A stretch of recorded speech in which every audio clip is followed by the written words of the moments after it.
Good morning. We're back at you and gloves off. And today we have a great guest, all the way from Utah, custom knife maker, John Fitzen. How we doing, John? You doing good? Buddy. I can barely hear you. What? Yeah, I'm here. Yeah. Good. Good. You might have to turn off on your side, the volume on your phone. There you go. Wait, let me get out of this. Let me get right out of this thing. Yeah, that's what I'm doing. Okay, you there? Yeah, that's better. How we doing today? Okay. Okay, I'm here. Can you hear me? Yeah, I can hear you. Can you hear me? Yeah, everything's fine. Everything's fine on this end. Let's touch base as we were talking about last week, and we're talking about knives, and I've gotten a bunch of knives from you in the past, and a couple of other designs. In fact, we'll talk about them, and we're talking about the carrying of blades openly in the public. It's legally acceptable in several states, now, but not how people react and all that good stuff. And how's Utah? Utah, you can carry even a samurai sword just so you have it open. But you're carrying a samurai sword, you're going to get to place. They're going to look at you kind of funny, and, Sure. unless you're dressed as a ninja. No, you're absolutely correct. Texas, we ended up with a new law. You can carry any size blade openly. And I've seen a couple of little longer than usual. Before we used to have 5.5 inch blade. And if you carried a 5.5 inch blade, well, most police officers will kind of look at you funny, ask questions, will stop you. Some of them, I figured out that we have, even though we have some great badges, a lot of them couldn't measure. I remember this blade. I remember this blade, that Slayer that you made a long time ago for me. I told you, please make it at 4.5 inches. Yeah. And I was stopped one time, and a police officer said, that's an 8-inch knife. I said, buddy, you've probably been lying to your wife for the longest time. And then, then the guy goes, what? And I go, this is 4.5 inches. And we measured it out, and the guy started laughing and goes, well, I thought it was 8. Well, don't think, that's the way it is. And here's a Slayer for you guys out there. This is, yeah. I bought this from John years ago because of that the self-defense reality that we live in. And it's 4.5 inches, and this has been with me for probably about 9 years, maybe now. Yeah, around and through there. Yeah. And what you're known for is Bowies. Let's touch base about your Bowie blades. Okay. Well, hey, now, did they pass that law in Texas now? You can carry a Bowie? Yeah, you can carry a Bowie. You can carry a samurai sword if you wish. Yeah, cool. Yeah. I had so many guys get a hold of me in Texas, and they were like you. I can't have anything 5 inches. I want to have it under 5 inches. I can't have a back cut on the darn thing. And I say, you can still make a back cut, and you can run your finger on it, but that abrupt edge in the tip is what really cuts. So you actually have a back cut, but it's just that tip because of that abrupt edge. And it's just like if you take a needle and you rub it across your arm fast, the tip is just going to bite you. Correct. And but yeah, it was really weird in Texas. God, how many people cops were stopping them, just like what happened with you. I was really surprised, especially in Texas. Here in Utah, we don't, I carry big blades with me all the time.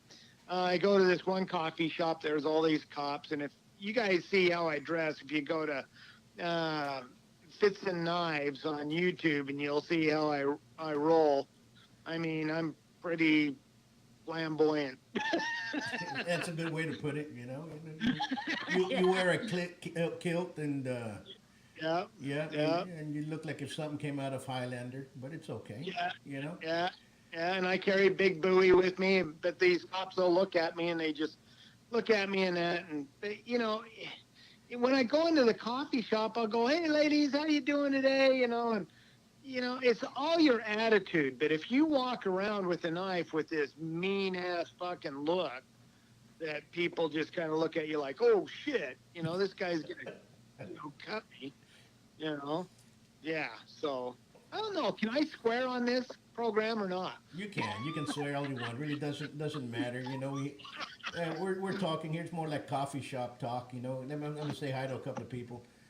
How we Yeah, doing, yeah. Michelle, Gabriel, my brother Brand Frank, Patti? If you guys got any questions, and we have one of the best knife fighters paying attention right now, which is Grandmaster Bram Frank. And if anybody really wants to learn how to use a blade, he is a man to go to. He's out of Florida. And what we're looking at is many laws have changed. Okay, um, how you how you dress, that profiling exists everywhere. It's not going to change. It exists here in South Texas, New York, Yeah, California. It's always going to be.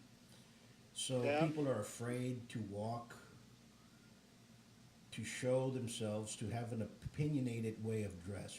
I'm very liberal in that sense. If you want to dress and have purple hair, that's your problem. It's not mine. People Yeah, should not be yeah, making fun of anybody. But the police out there look at things differently. And sometimes that can get you in trouble. yeah. We're an open carry state, and I carry, and I don't carry openly. Why? Because a lot of people frown on that, and you might have somebody that's just going to go ahead and snap off and start an argument, and you don't want those shows. You understand what I'm saying?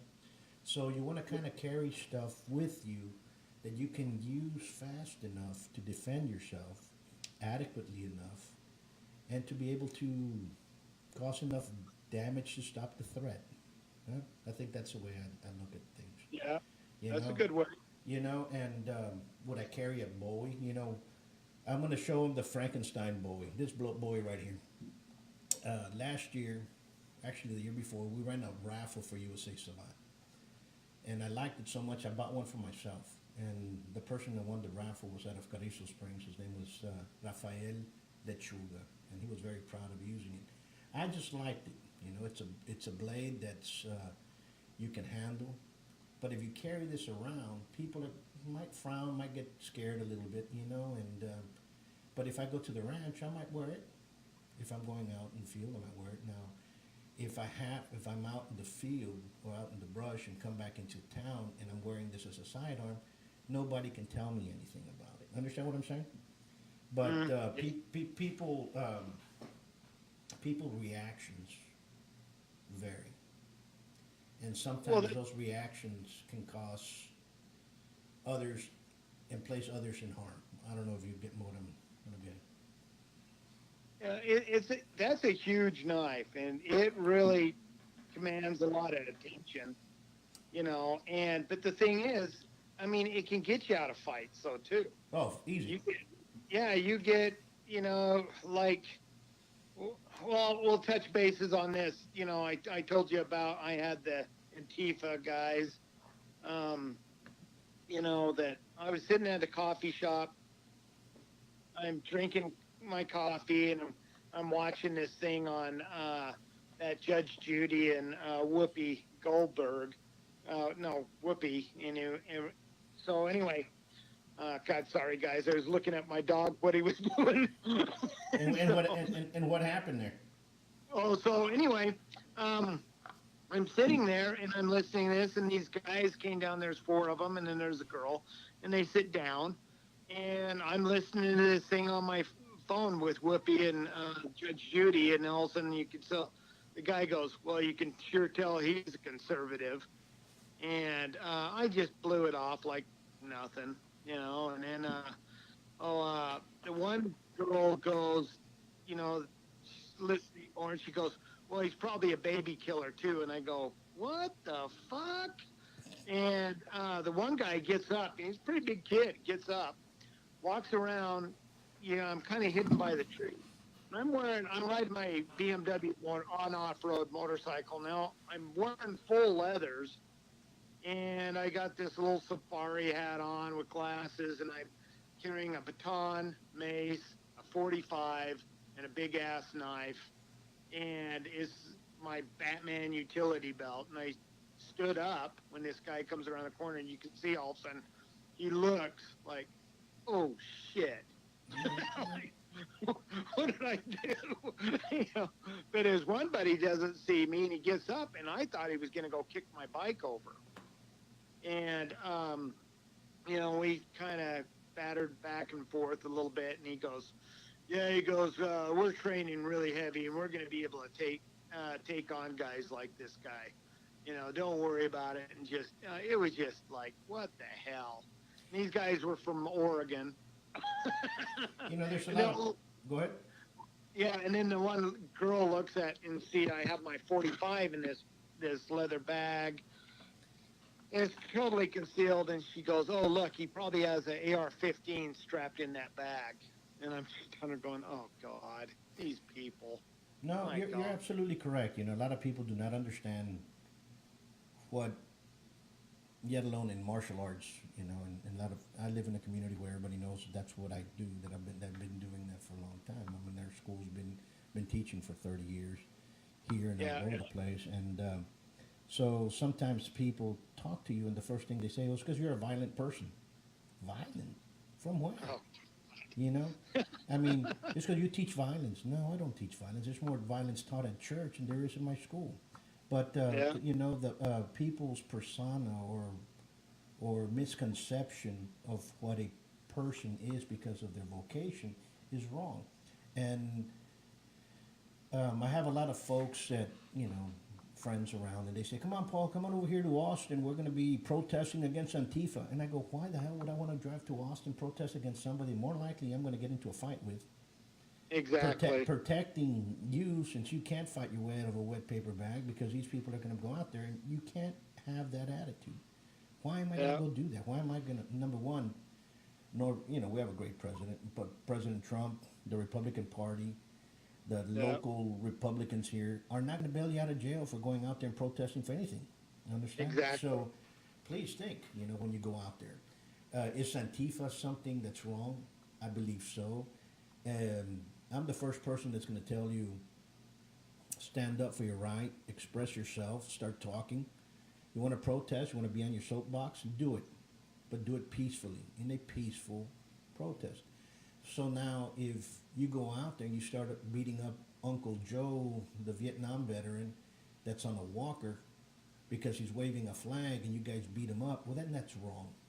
Or Aunt Betty, because she's out there praising, the Second Amendment or the First Amendment or any of the amendments out there, and all of a sudden you have a bunch of people going out there and putting pepper spray and throwing bombs at them, then that's wrong. Then people are going to stand up. Now, am I going to go look for a fight because I can go fight? No, that's the biggest misconception people have, We're the first ones to get thrown in jail. Of course. And the way things are going is this group of individuals, which I call terrorists, going sour. Yes, it's going to go sour. It's going to get worse.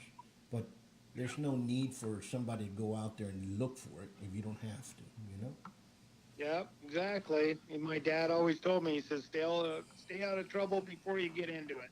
Yeah. Look at what's going on, and especially the way I dress. Yeah. Different stuff like that. Shit, the cops will single me out so damn quick and just go, oh, look how he's dressed and what he has and all that. He's looking for it. No, I'm not looking for it. I go the opposite way.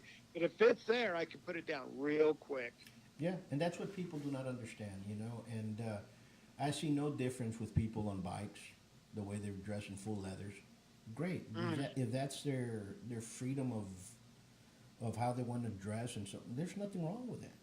Okay? So we should not, how can I say, belittle somebody by the way they look. Now there's stuff that's respectful and there's stuff that's disrespectful. And that's a different story. let's Yeah, touch yeah. let's touch base a little bit on your blades out there. I'm gonna show a Okay. I'm gonna show a picture on some of the custom work that you've done, and it shows a bulldog, and we're talking about how you did it and why and all that good stuff because some of your work is pretty fabulous, you know. And then I'll show some of the stuff that I've had here as well. That's my first. I'm gonna say hi to a couple more people. Okay. Kendall, how we doing? Michael, Chema, hope you guys are safe. See that picture up there, folks? That's a bulldog. Let's tell the story about that. Is it the bulldog that? Because I don't have Yeah. the It's a picture. bulldog, and it's you holding I guess it's a bowie, and then you have your bulldog underneath. It's an excellent. Oh, okay. Yeah. Well, I'll tell you the bulldog I just did that I'm really happy with right now. That is a friend of mine that I've been friends with for over 25 years. She passed away, and then my bull terrier passed away 1 month right after. And so, anyway, they gave me her ashes, and she was really close to my wife and my daughter and all that. So, I actually put her ashes in my bull terrier. I took a bunch of his hair and I put into the handle of that bulldog. Oh, that's awesome. Yeah, and it, you know what? There's certain blades that I do up that really have a feel to them. They have like a spirit. Yeah. That knife has a real wild spirit. It's bokeh wood with red oh oh God, what, red oak in the middle, and all these woods and different stuff. They have certain powers and different stuff. If you're into that type of stuff, I kind of watch the stuff, and then the guard is actually a copy from Jim Bowie's uh, knife that he had actually in the Alamo, and I can talk to you more about that. And it just turned out just beautiful. But that's the knife I've been carrying lately, and I really like the Bulldog. It's not too long, not too short. Uh, if you're going into probably a fight with a knife and another guy has a knife, most likely he has just a small folder. And that's where the Bulldog can really reign supreme right there. Because you do have the length on it, but it can almost take a man's arm off in one swipe. It's that, heavy duty. And, so it's, it's just really easy to carry. I like the way it looks. And that one that I just did up with my friend's ashes and my dog and all that, it's really special. And I can do stuff like that for you guys too. Sure. So, I'm going to talk a little bit about some of the work that he's done. I don't know if we can. This is a blade, and this one's 4 inches. Okay, it's a hippo tusk. This hippo we took in probably. Can you see it there? Okay, okay. this hippo I took back in 2006, and let me see, flip it this way. I don't know if you guys can see the little Japanese little devil thing that's right there, but that's Fujin, and that's a god of thunder, kind of protector. But it has a little guard that you made, just like the Bowie, just like your mini bull, remember?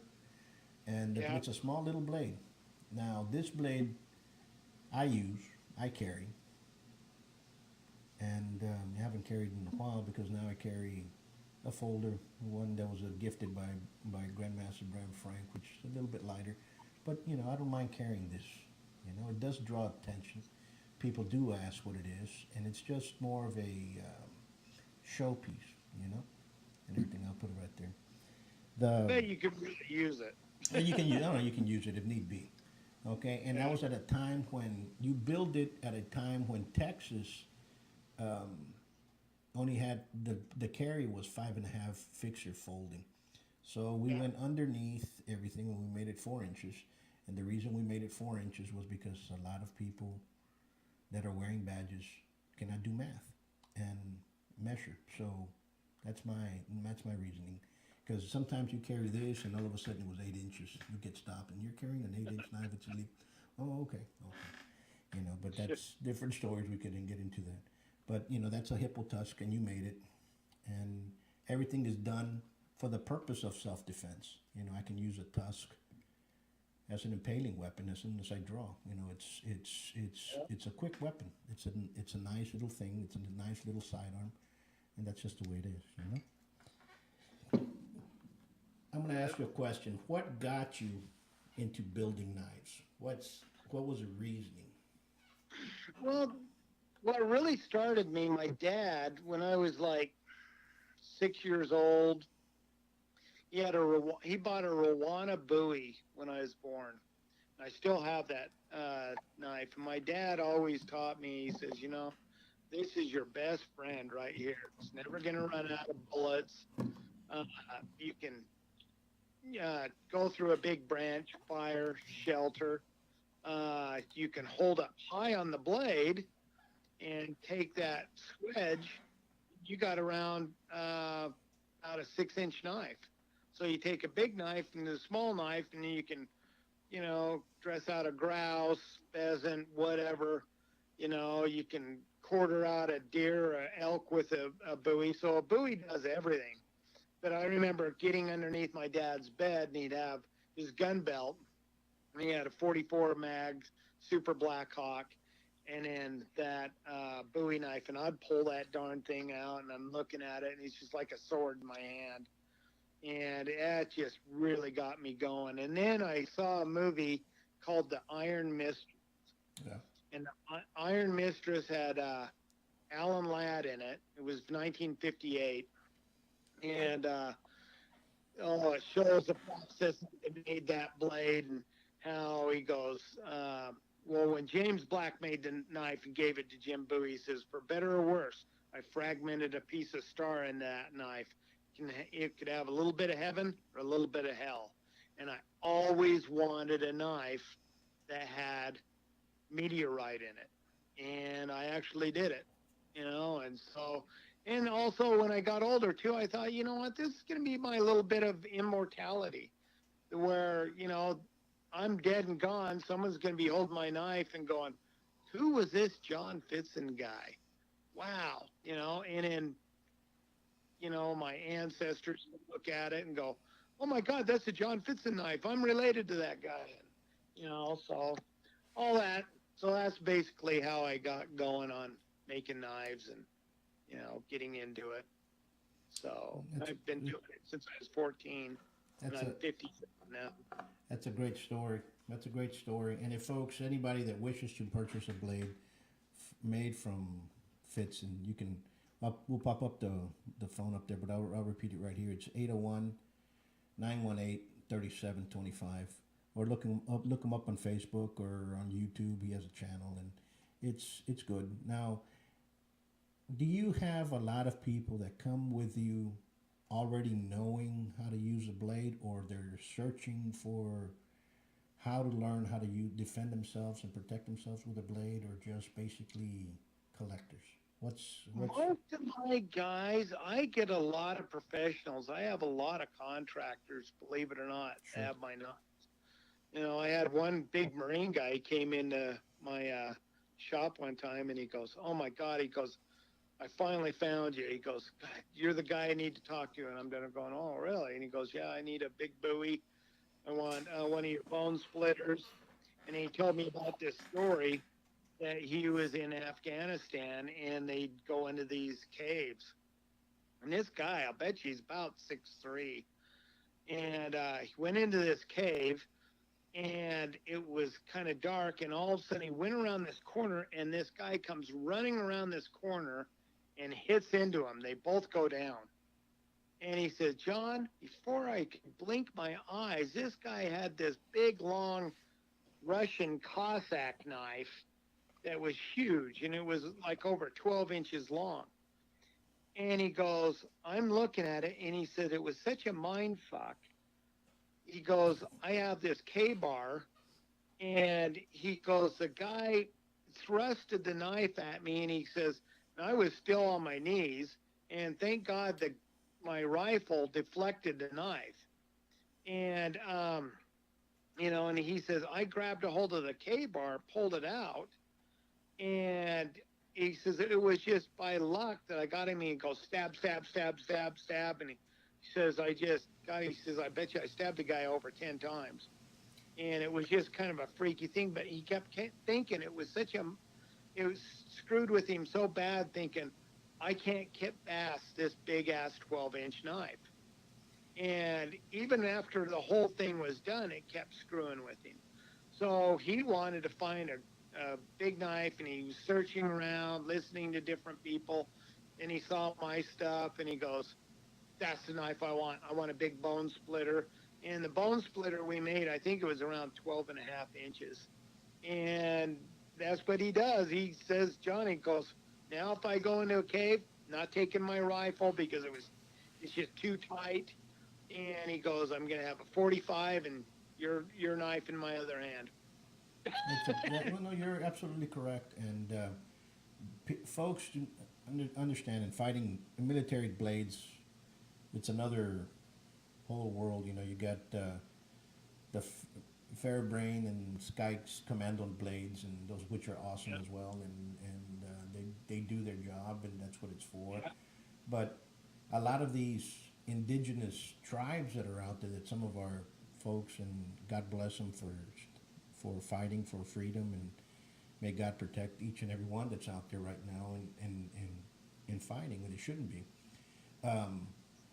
Some of these blades, some of these tribal ethnic groups that are out carry small swords, small blades the size of bowies, and so on and so forth. That's their daily dress, and they know how to wield that. And I think I wish our armed services will be training a little bit more into blade combatives, because basically that's what they run into once they go inside those little tight little spaces, you know. Yep. You know, it's either that's what the 45 was made for. 45 was made that reason, because against the little Filipinos over there when they were fighting in the Spanish-American War, and that's what it was for. And they were all drugged up, and they came up there and they'll cut you with the 38s that they had and the rest of the stuff they were using. So the 45 was made. And Yep. you know, that's it was just such a mind thing for him, and he says, you don't know. Right when he got the knife in his hand, he goes, and it was a fancy bowie. Sure. I was really surprised how fancy he wanted it. But he had sterling silver fittings, but we took bluing and we darkened them up and all this other stuff. And he says, then when I get into civilian use, he goes, I'll just polish them up and all that. But it was a really beautiful blade in that. But I get guys, military guys. I got a lot of military guys, and I get collectors though too. You know, Sure. so yeah. Sure. Yeah. In today's world, you know, there's a lot of people flying to the different knife fighting styles, you know, and I've known that you've also done some of the Apache knife fighting, and talk a little bit about that. Well, what was really funny is the guys I know, the Apache knife fighters. I went to California. I was in San Diego, and there's a guy named Spider, and I think you should have him on your show one day. I think you guys would get a kick out of it. But anyway, he came over to my booth, and he's at this gun show, and he's looking around and goes, God, these are really nice blades. He goes, I'm really into bowies. Oh, really? And he goes, yeah. He goes, I've been training with the Apache knife fighters. And I go, really? He goes, yeah, with Red Feather and different stuff. And I go, wow, cool. And so we started talking about fighting, and then we started kind of sparring back and forth. And it was so funny. Their style was so much like my style that I kind of made up my own. And that's why I tell a lot of people, I go, you get into training in the knives, I says, it's really good, even martial artists that learn a certain style, put your twist on it, and it can really behoove you in a situation, Sure. you know. Um, but it was so funny how closely our styles were together. And and he had me make a big blade for him with an extra long handle. He's into longer handles, and I like longer handles so you can trap, and you can use it as a, you know, popping somebody in the head with it if you don't want to do the coup de grace on them Sure. and stuff, wake them up a little bit. But yeah, the Apache knife fight system, I what I liked about it, it's really just down to earth and just get in there and do the deed, you know. And it was funny, me and Spider, when we were doing, I've had like 9 reality shows go to crap, and we were getting filmed with this one reality show, and they said, okay, John, we want you and Spider to, spar. And I said, okay, we'll do it. And I says, man, I says, you guys might be here for a while. I says, because the way our style is more or less, you kind of counteract the other guy when he's coming in. But I said, we'll mix it up fast. And so anyway, he was trying to get me in some rough parts of this road we were sparring at. And because he knows I kind of shuffle my feet, he steps more, and I was watching for an opening. God, all of a sudden we hit. I hit him. He hit me high in the chest. It'd be kind of like up in, oh, on my clavicle and different stuff. And I hit underneath in his, right up underneath the rib cage. Boy, we both had each other just boom that fast. It was just, but they were just so closely related. Being in a knife fight, the whole thing is thinking outside the box. If I'm doing something with you, I got a handkerchief that has a skull on the back of it that's weighs probably about as much as $2 half, and that I'll flick that out at you, and I just have to have that brief second, to where I distract you, where I'm gonna go at you. You can flip a boot off at a guy, you know. You have your boot kind of loosened up a little bit, flick it out at him. You just need that brief second, to get that guy. So, you think outside the box. Anything around you, throw it at him. Just, the old dirt in the guy's face too, you know. But that's some of the things right there. But Sure. those guys are cool. They're cool.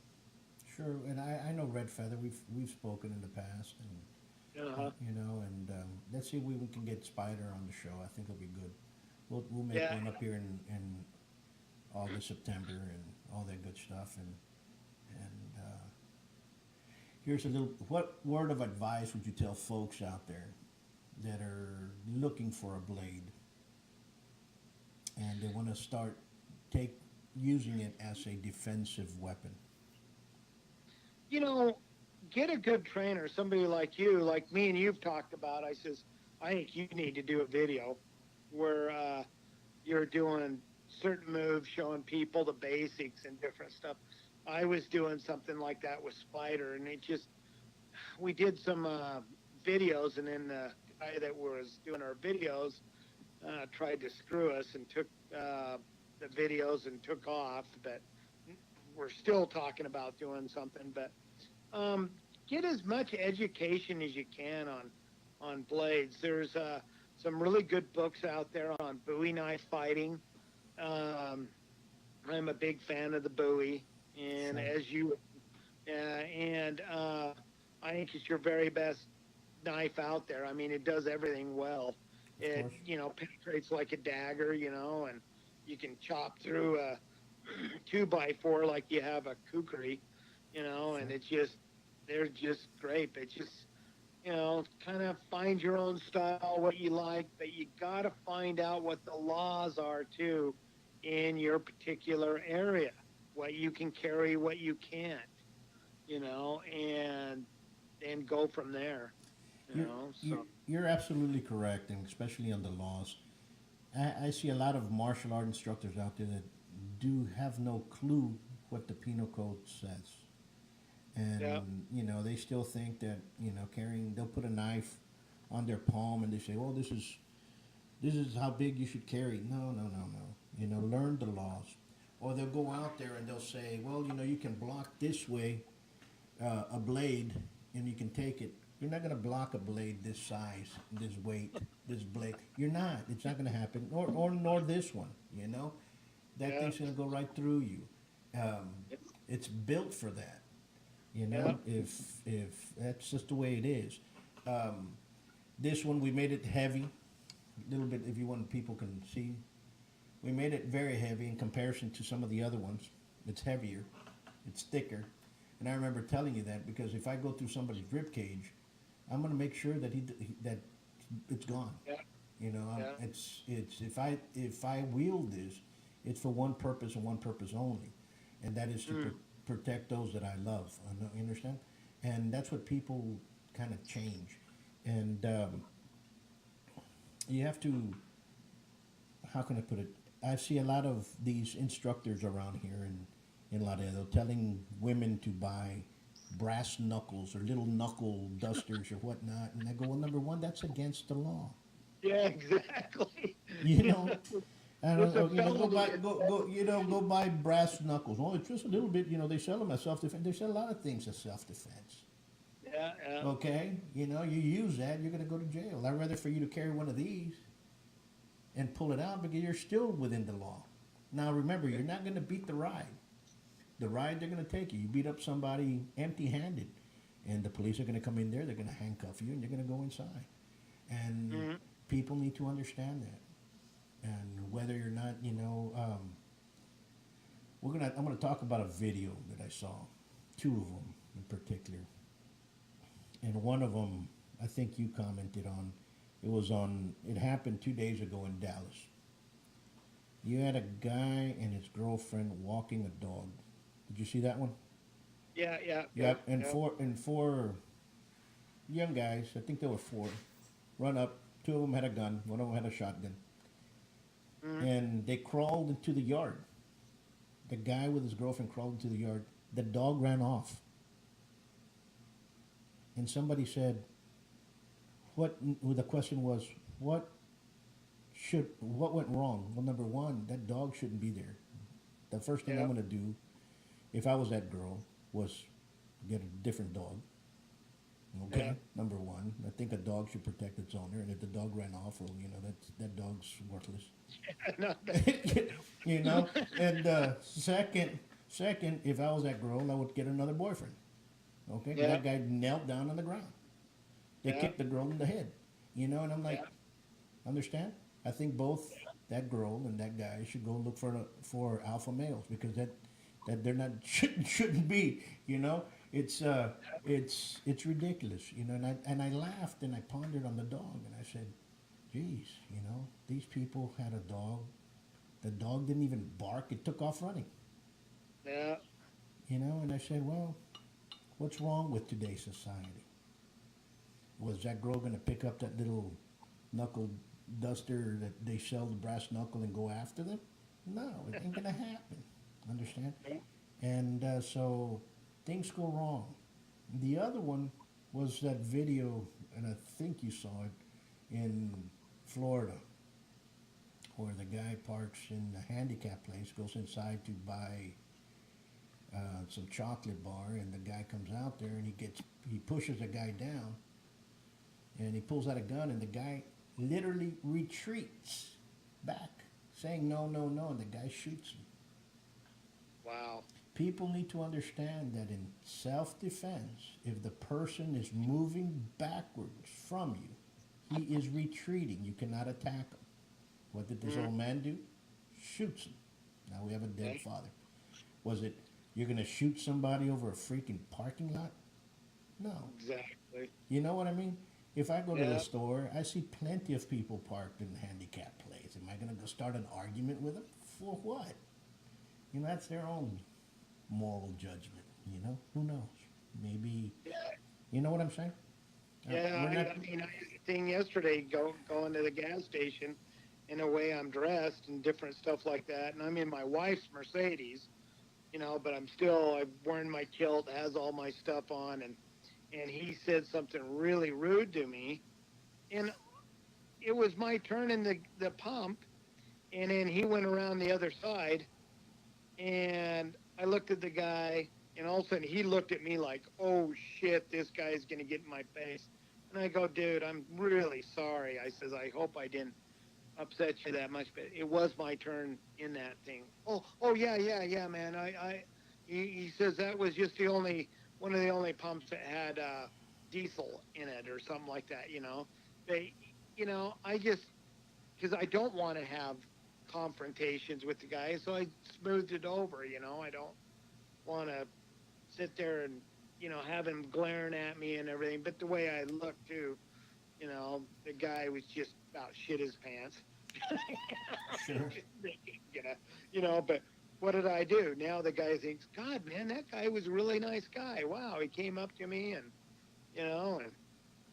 and people look at that, does shit. So other people are going to see me down the road around town, and I do have a reputation in town.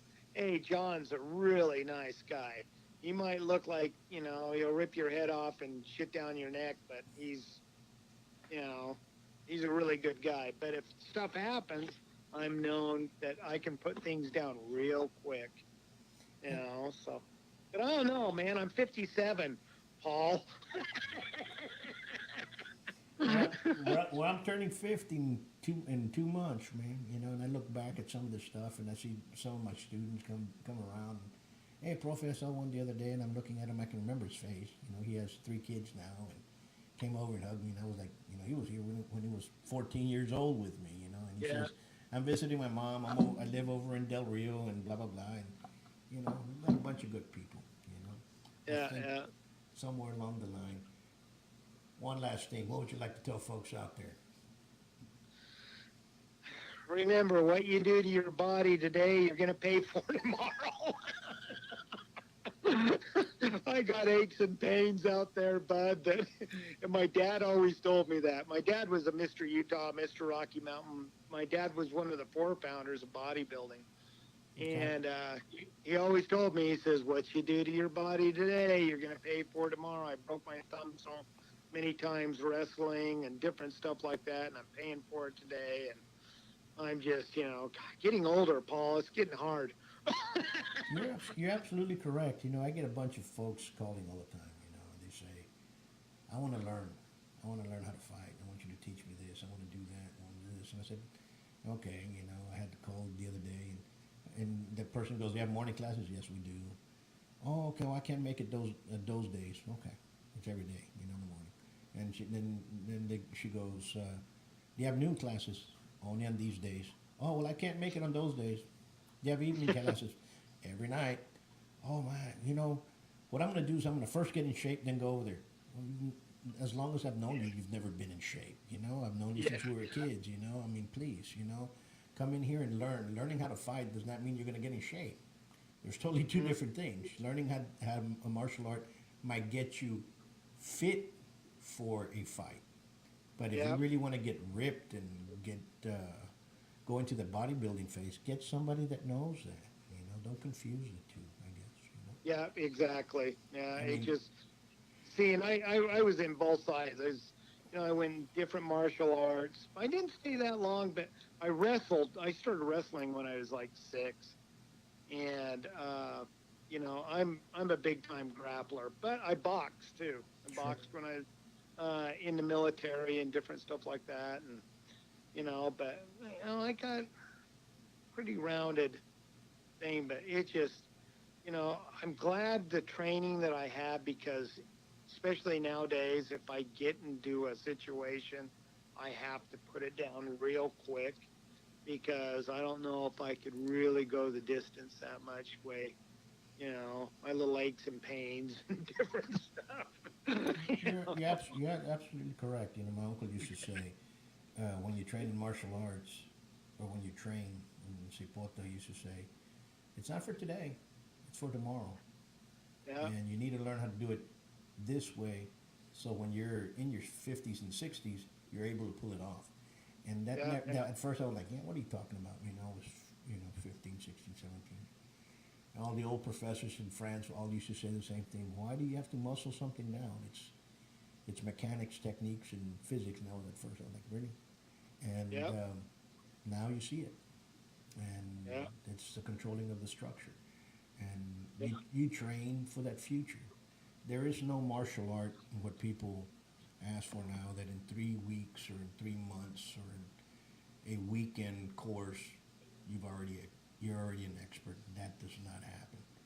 And if Yeah, folks, yeah. and if you have a, and if you guys are in some training out there, and the person's telling you that in 6 months you're going to be this badass individual, walk out, man. Go to yoga. Go do something else. That guy's lying Mm. your teeth off. If you're searching, folks, if you're searching for a martial arts school, first thing, and you walk in there and you see a lad or a young man between the ages of, I'll say, 18 to 35, and he says, I'm a grandmaster or I'm a master, walk out. Okay? Yeah, Turn yeah, around I've seen some and guys. leave. And leave. Yeah, Okay? If you're yeah. trying to, if you tell them, can I see a class, and they tell you no, leave. If Mm. they say, if you take your kid to learn how to fight, and they have a kid that's 15, 14 years old, and your son's 10, and he's the one that's teaching, leave. Mm-hmm. Yeah. And there's a lot of frauds out there. There's a lot of people that want to make money, and it's all fine and dandy. Good for them. We love you guys for sticking your neck out there before us. But there's also a lot of people out there that have no scruples and are going to take your money and run, and it's not really going to happen. The sad part, John, on Friday I get a call from this lady, and she tells me that she wants her son to learn how to fight. I said, okay. And I said, what's the problem? And he goes, he's already in another martial arts school. Mm-hmm. And she goes, he's been there for 9 months. And last week I took him to the hospital. I go, what happened?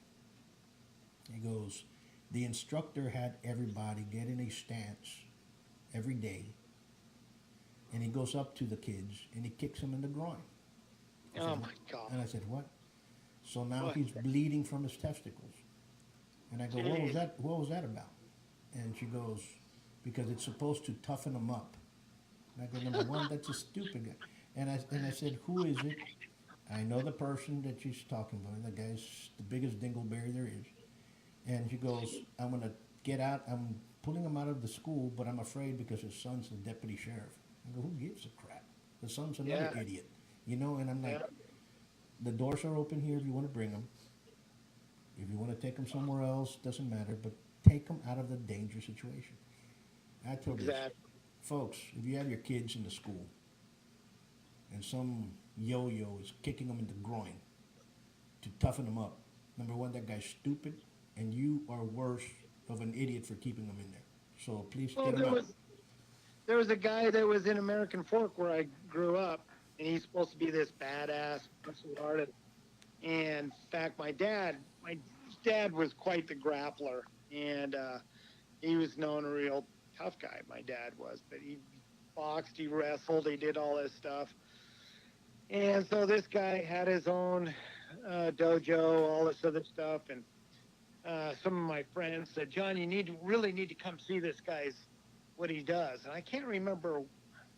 I don't know if it was Taekwondo, it was something like that. But anyway, went there, and he had 20 something students, and I'm watching this stuff, and he put this girl in this circle with all the other students around. He goes, and she's blindfolded. He goes, now you got to fight your way out of here.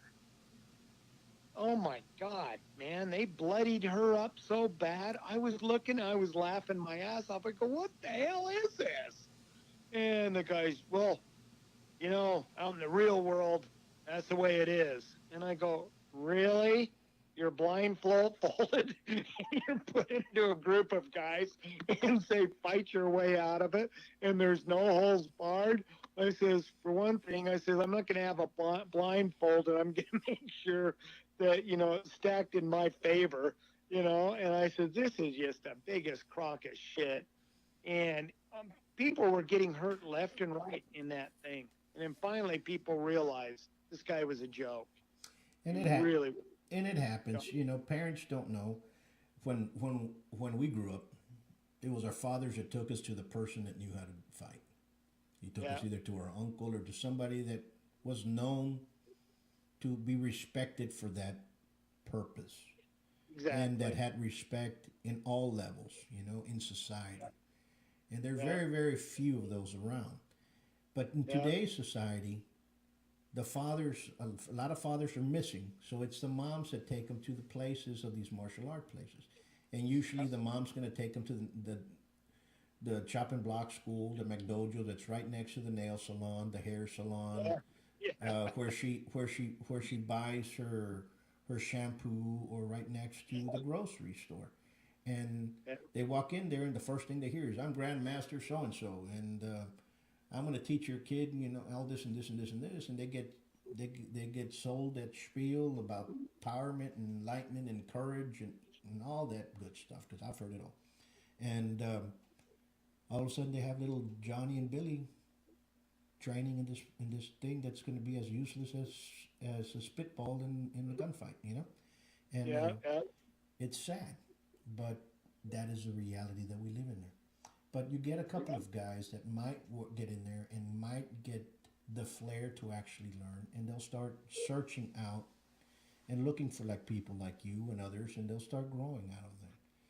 yeah, But yeah. I get a lot of calls from people that are very disappointed in what the martial arts is, and all of a sudden everybody's proclaimed and thrown in the same little bag, and it's not. That's not the way it is.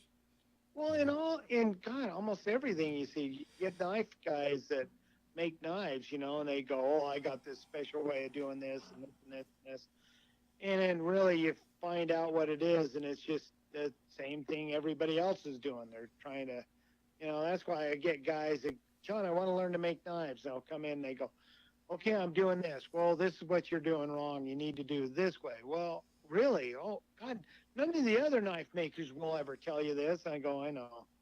They always want you to think that they know something that you don't. And it's better to just kind of just teach everybody and show them the right way. It's just like when you order a knife from me, guys kind of freak out and they go, you know, why do you want to know what shoe size I wear? I go, because I'm not looking at you. I can tell how tall you are basically and how big your hand is and what size of Bowie knife you really can wield really well. And just by a shoe shot size, you know, like I wear 8.5, 9. I don't have a really big hand, but you're over a 10-inch shoe shot size. Most likely you have a pretty big hand and you're a pretty big boy, Yeah. you know, and different stuff. But there's little things, in the knives world that you do, and just the blade length and, what you want to do with that certain blade. Like all these guys, they just think karambit, karambit, karambit. Well, karambit was really a knife that was for Japanese women. It was a utility knife, and that you go up, a guy goes up with a karambit with a guy that has a huge ass Bowie.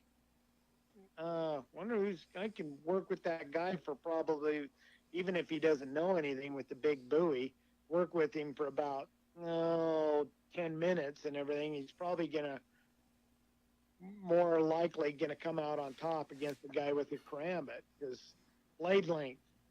What it does, the back cut. Most guys, when they get in a knife fight, they call it berserker mode. Even if you're trained, you're going to have more precision cuts and different stuff like that. That you're just going back and forth. You're using both sides of that knife. You have a single-sided knife, it's not going to work as good as having a double-sided knife, you know. And when you're getting into that mode, but it's so funny watching these guys. Yeah, you go into that berserker mode and watch them. Their blades just going all over hell. But you can see the guys that are trained, they're more precision cuts. You know, they know where to aim for. They know where to go. You know, so. You know, funny you should say that because I respect all the martial arts that are out there, you know, and I'll make fun of them. I'll make fun of Savat from the get-go, you know, and I've been doing it. Shit, when I started, I'm going to be 50, and you guys can do the math. I started when I was 6, so it's been a pretty good long time. But in the last couple of years, you know, in Savat, you have a cane weapon art side of it, discipline. And you have a lot of Filipino martial arts out there, and each one, there's so many different styles of Kali, Eskrima, Arnis. Yeah. Each one has a little flavor. Each one does this better, and I respect every single one of them. They're all beautiful, great people, especially the founders and the creators and the first and second generations that are out there. And we have the stick fighting championship. Yeah. And you have all the guys from all these different styles come out there, and as soon as it's mix it up time, it's like, okay, it's like if you're seeing West Side Story again. All this funny dancing and funny waving of the sticks and everything else. It's not like, okay, now let's see who's going to be the first one that's going to get in there. That all stops. So when is all this little shoe shining and soap suds and everything else in the system really not useful anymore? Understand what I'm saying? Yeah, I do. Yeah. And one of the biggest knife usages in a knife that I've ever seen in a movie, and it was Robert De Niro in the movie The Mission. When he he was in Brazil, and he was a slave catcher. He was bringing in the Brazilian Indians for slavery. And he arrives back at his house, and apparently his brother or his cousin was was two-timing him with his wife and so on and so forth. So he goes outside, and the brother pulls out a sword, and he locks him up, and all of a sudden with his left hand he pulls out a blade and he kills his brother. You know, he pops him in the liver. And the way he did it, people do not understand that that's exactly what a knife fight is. Understand? Yep. It's a distraction. Did I lock you up on this side, and all of a sudden the other one came out of nowhere, and you're dead? Yep. And people think that is not reality, and they want to go with the ninjas flapping swords and flying around in the trees and jumping around, and they think that is what reality is. That's not reality. Nope. Reality is how fast you can pull out that blade, and how fast that blade can go into the other person and back out, and that's what reality is. And you know, I guess all the soap suds and bubble baths that these guys do need to go out the window. Yeah, like I tell people, I says, if I pull my blade, I'm going to cut you. If it's an anger thing, if I pull it out, it's going to cut you. It's going to that fast. And it has to be that way, you know. I'm not saying I'm just going to pull a knife out and stab somebody, but if it's in a anger type thing and going back and forth and everything, as soon as I pull it, I'm going to cut you, because the speed, that's going to, put you at an advantage. And then that's why I carry the way I do. I carry just cross draw on my front. I can get it out real quick, real fast. And I don't have any, snaps holding my stuff down and all that. It's just, so. But cool. This has been fun. It's been fun. I know you have stuff to do, blades to build, and folks out there, you guys want to download the app. It's called Border Indie. Check us out, and I think everybody should share this video because it was a lot of good stuff that you pointed out. And we got a couple of people. John Louis from France, how we doing? Robert Redfeather's up here. Thanks for watching. Grandmaster Blea from New Mexico, God your Kemble boy. There's a bunch of good people out there that can teach you all how to kick and punch and use a blade, and if you need to go that route. Until next time, you guys Have much of peace. And John, we'll be touching base soon. Okay? Thank you Okay, again. thanks. Be Thanks, safe. guys. Okay, bye.